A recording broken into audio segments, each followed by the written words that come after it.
So I want to start by talking a little bit about why I got into teaching this particular workshop, because it's a very tough workshop to sell.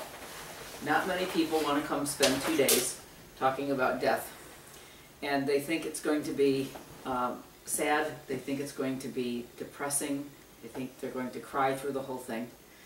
And it doesn't matter if you do. I mean, you're welcome to cry as much as you want to cry. However, what I find is that people walk out of here after 2 days just with the exact opposite, in that they feel uplifted and they feel like they're more in touch with their life.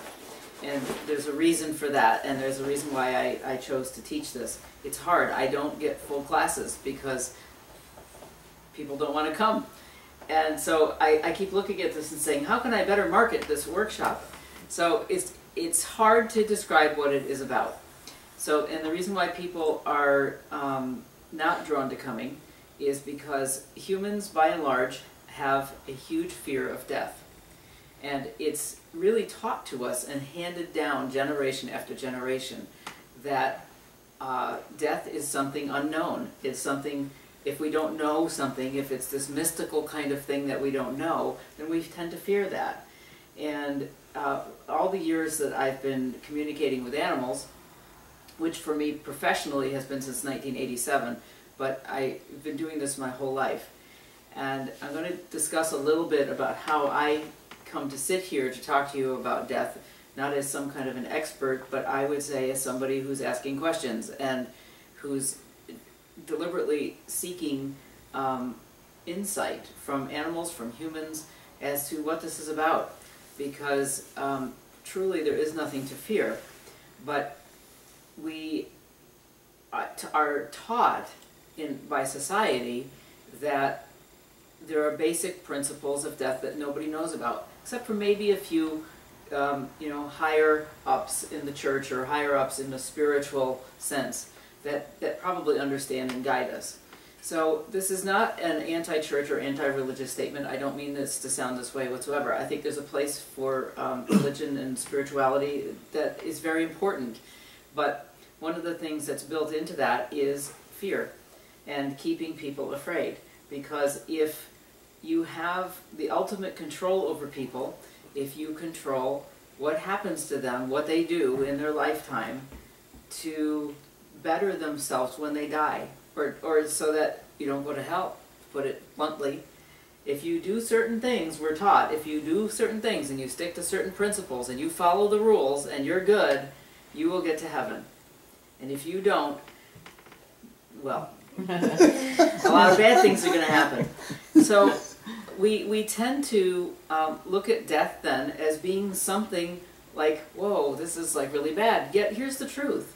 The simple truth, and it's very simple, is everybody dies. It's not something strange. We all die. And just like everything else in nature, and in life, we have built-in ways of dealing with that. It's not a shock to living things to come to the end and say, oh my goodness, now there's death, what do we do with that? I guess a better way to say this is, and a blunt way to say it is, that all bodies know how to die. There's a built-in mechanism inside of us biologically that just like we are born, we also die. And there's a process that our bodies go through, there's a process that we go through spiritually that is a natural process. And we are so alienated from that process in our society that it's not even talked about. Instead, we've replaced it with a belief in a certain religion or spiritual principle or whatever you want to put on it about, or what's handed down through your family as to that forms your belief on what happens when you die. So the animals don't have that. So what I've noticed after many, many, many years and talking to literally hundreds of thousands of animals since 1987 is that I've never met one animal, not one, that's afraid to die in any circumstance. Now, it doesn't mean I don't talk to animals that aren't afraid of how they will die. That's different, and we will talk about the difference with that. But the process of death itself, they do not fear. They also don't worry about it. They don't spend their lives worried about what's going to happen and how they're going to die.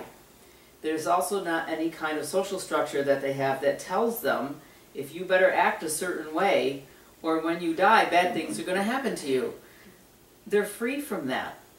And because they're free from that, what I have noticed over the years is many aspects about animals that are what I think attracts all of us to animals. For example, it is, for those of you who have animals, which is everybody sitting here has had animals or has animals, you know that animals love unconditionally.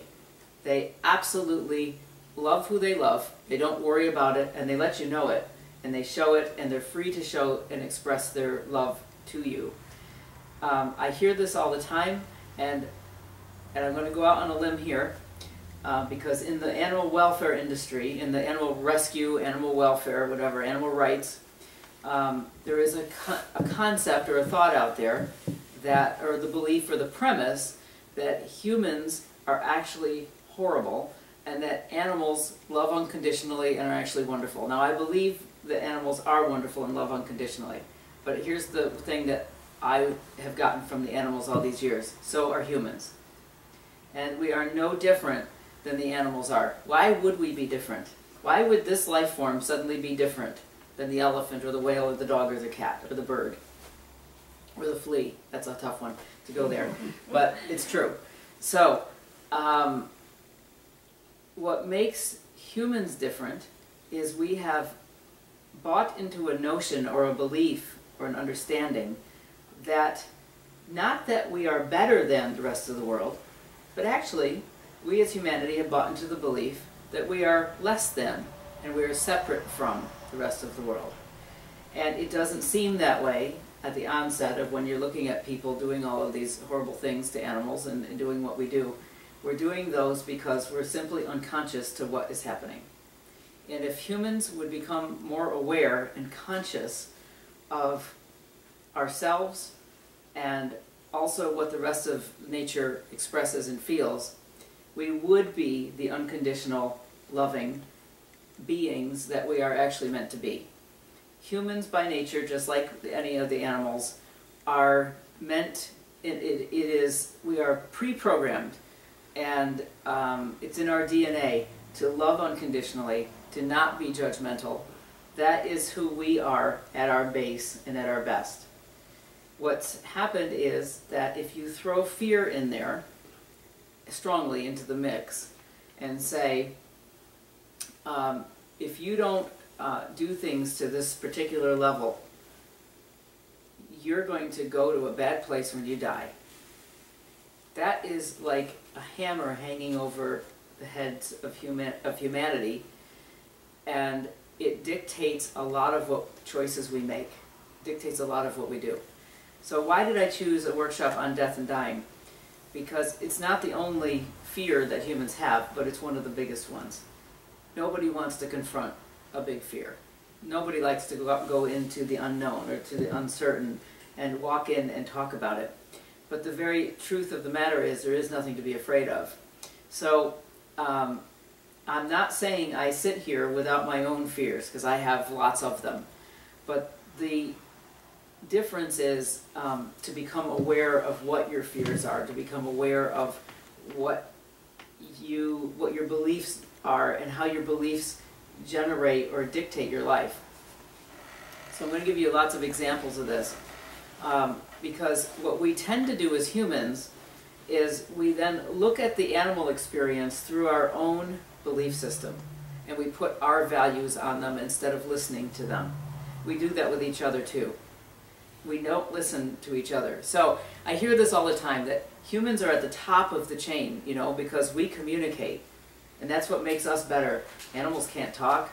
You know, they obviously are lesser than humans because we get all this communication. But humans, I will sit here and tell you this from the depth of my core, humans are the worst communicators on the planet. Everything else communicates far better than we do. And we don't listen. We don't listen to each other, and we may do a lot of talking, but we don't do a lot of actual communication. We don't do a lot of listening. I don't sit here trying to prove this to you. that I don't feel a need to prove it that I do it. I've proven it to myself, that I know it's real. But what I would like to share, and the reason why I chose to teach this workshop, is that if you know what's out there, you will actually start having experiences yourself. And you can start to understand that there's more to life than what you're looking at here. There's a whole world beyond. And that if it does one thing to get you to be less afraid, it will increase your life here. It'll enhance your life here. Your life will be better. Because if we live our lives completely afraid of what's going to happen at the end, we're not living our life. We're only living part of it. And we're afraid of embracing a whole other part of our lives. So the point of this workshop is to hopefully just get you thinking and looking at other aspects of what could be out there. Like I say, I know it's real for me. I'm not sitting here to prove anything for you, but all I ask is for you to have an open mind and heart this weekend as we go through these experiences and stories, just to see something bigger that's going on in the world, and to see and understand. And to bring this back full circle, the human heart has the capacity to hold an enormous amount of love and compassion. We are a species that is built to be compassionate. By our very nature, we are compassionate. Anything less than that is the lie that we've bought into, that we are separate from everything else. If we understood that we are not separate from the animals, we're not separate from the trees, we're not separate from nature, from anything, then we would understand that we are as compassionate and loving and non-judgmental as all of this, and we wouldn't be acting the way we are. The way we act, the reason we're acting the way we are as the species that we are, the reason why we're capable of doing unspeakable, cruel things, like to the elephants and to the whales and to dogs and cats and horses and all the things that we do, is because we're asleep at the wheel. We're unconscious to who we are. If we would consciously be aware of who we are, what we are, we would not be able to treat others that way. And through my talking about death and dying, it's the doorway into this. It's one doorway, there are lots of others, but it's one doorway into this path that makes us look at ourselves as being different than what we think we are. Because it's not what we think. And if all of us, if there are only, 7 of us, 8 of us in this room right now, that's a very small percentage of what's on the planet as far as humans go. But if all of us could, in this room, hold the space that says humans are incredibly loving, beautiful creatures, it does spread out. And if people could start seeing who they are and seeing ourselves and accepting who we are, we wouldn't be doing what we're doing. The animals hold, the elephants hold that trauma of what's being happened from the poachers, with the poachers and what's happening. They hold that in their bodies right now because they are trying to, well, they're trying to process it on a grand scale. But animals also are trying to hold the space, desperately trying to hold the space for us to wake up and understand who we are. Because, and they're amazing to hang in there as long as they're hanging in there with us. But we're the only species on the planet right now that is in this cycle of really not seeing who we are and really doubting who we are and really buying into this fear of something out there bad is waiting for us. And instead of living the truth of the beauty of the world and what's out there, and that it doesn't end here, that there's way more after this, it doesn't end here, and that we are in total control of our own lives. We are in total control of our deaths. You will not die before you're ready to die. So this is a concept that is very difficult for people to get. And we're going to talk more about this in the next day, because somebody here, maybe all of you, will come up with examples of how you're sure somebody died before they were ready to die.